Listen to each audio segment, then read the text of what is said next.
Sir ఏం దావా చేసుకుందామా? ఏయ్ ఏయ్ ఏయ్ చలికాలం చెట్లకు పోదామా? ఓయ్ ఫెంటాస్టిక్ సార్ మా నిజామాబాద్లో ఫేమస్ మటన్ చెట్లకి వెళ్ళి తెల్లగలు సార్. అప్పు మార్నింగ్ తీస్తే ఫ్రెష్గా తాగితే నీరాది వేరే లెవెల్లో ఉంటుంది. ఏయ్ మా వాళ్ళకి సినిమా కంటే మన దగ్గర సినిమాలు ఇవన్నీ తక్కువ కాబట్టి మీ దగ్గరికి వెళ్ళి రియాక్షన్ అదే తక్కువ వస్తుందని మా డైరెక్టర్ చెప్పా. ఆంధ్రాలో వెళ్తే సినిమాకు ఒక వైబ్ ఇస్తారు, మన దగ్గర అయితే తెల్లగల్లికి మటన్కి వైబ్ ఇస్తాం.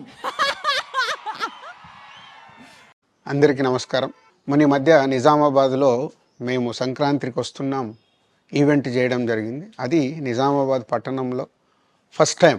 ఇంతకుముందు ఎప్పుడు మన దగ్గర సినిమా ఈవెంట్స్ పెద్దగా జరగవు. అప్పుడు ఒకసారి ఫిదా సక్సెస్ మీట్ ఒకటిసారి పెట్టాము, మళ్ళీ సంక్రాంతికి వస్తున్నాం చేసాం.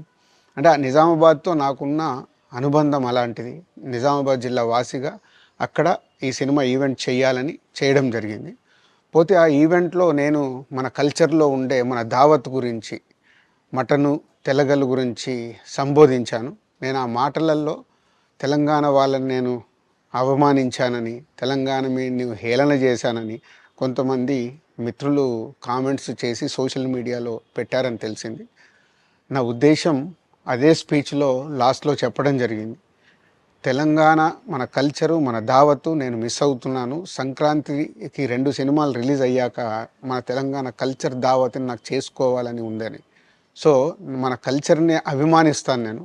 అదే అర్థం చేసుకోకుండా దాన్ని కొందరు సోషల్ మీడియాలో రాద్ధాంతం చేస్తున్నారని తెలిసింది. నిజంగా మీరందరూ ఆ మాట వల్ల ఏదైనా హర్ట్ అయి ఉంటే నన్ను క్షమించండి, ఎందుకంటే నా ఉద్దేశం అది కాదు. ఎందుకు చెప్తున్నానంటే, నేను నిజామాబాద్ జిల్లా బాన్సువాడలో ఫిదా అనే సినిమా షూటింగ్ చేసి ప్రపంచవ్యాప్తంగా ఆ ఫిదా సినిమా ఎంత అప్లాజ్ వచ్చింది, భానుమతి క్యారెక్టర్కి, మన తెలంగాణలో ఉండే కల్చర్కి ఆ సినిమా ఎంత ఒక ఫ్యామిలీ ఎమోషన్స్కి ఎంత విలువ ఇస్తామనేది చెప్పడం జరిగింది ఆ సినిమాలో. అది ప్రపంచవ్యాప్తంగా ఫిదా సినిమా ఎంత పెద్ద హిట్ అయిందో మీ అందరికీ తెలుసు. అలాగే బలగం అనే సినిమా తీసినప్పుడు తెలంగాణ సమాజం మొత్తం మమ్మల్ని అభినందించింది. తెలంగాణ ప్రజలందరూ ఆ సినిమాను ఆదరించి ఇది మా సినిమా అని గుండెలకు హత్తుకున్నారు. అన్ని రాజకీయ పార్టీలు ఆ సినిమాని అప్రిషియేట్ చేస్తూ మమ్మల్ని ప్రతి ఒక్క స్టేజ్ దగ్గర తీసుకెళ్ళి అభినందించారు, అన్ని రాజకీయ పార్టీలు. సో ఒక తెలంగాణ వాసిగా ఒక తెలంగాణని అభిమానించే నేను తెలంగాణని హేళన చేస్తానని ఎలా అనుకున్నారో నాకు తెలియదు. పోతే దాంట్లో ఏదైనా మీ కమ్యూనికేషన్లో తప్పుగా అర్థమైంటే నన్ను క్షమించండి. మీ మనోభావాలు ఆ కొందరు ఎవరైతే దెబ్బతిన్నాయని అనుకుంటున్నారో వాళ్ళందరికీ నా విజ్ఞప్తి, మీ మనోభావాలు దెబ్బతింటే నన్ను క్షమించండి. ఇప్పుడు నేను ఒక సినిమా ఇండస్ట్రీ ఫెటర్నీ నుంచి ఎఫ్డీసీ చైర్మన్గా అయ్యాను. సో మీ అందరికి తెలుసు అది. సో ఇటు సినిమా ఇండస్ట్రీకి అటు ప్రభుత్వానికి మధ్యలో ఉంటూ సినిమా ఇండస్ట్రీకి అవసరపడ్డట్టుగా నేను అన్ని సహాయ సహకారాలు చేస్తూ ఈ హైదరాబాద్లో హెల్దీ వాతావరణము, తెలుగు సినిమాకి, తెలంగాణలో అభివృద్ధి చెందాలనుకునే యువతకి అందరికీ నేను ఉపయోగపడేలాగా ఉండాలి.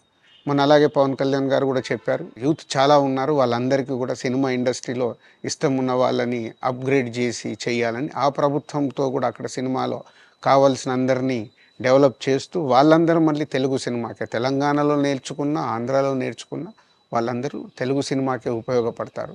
సో అందరికీ తెలంగాణలో ఉండే అన్ని రాజకీయ పార్టీలకి నా విజ్ఞప్తి, నన్ను రాజకీయాల్లోకి లాగకండి. అలాగే ఎఫ్డీసీ అనేది కూడా సినిమాకి ఉపయోగపడేలాంటి అభివృద్ధి పనుల గురించి అవే చేస్తాను తప్పితే అది రాజకీయాలకు సంబంధించింది కాదు. ఎఫ్డీసీ కానీ నేను కానీ సినిమాలకే ఉపయోగపడతాము. ఇది అన్ని రాజకీయ పార్టీలు అర్థం చేసుకొని ఫర్దర్గా నన్ను ఇలాంటి అవసరం లేని వీటిలోకి లాగకూడదు అని మీ అందరికీ, అన్ని రాజకీయ పార్టీలకు నా విజ్ఞప్తి.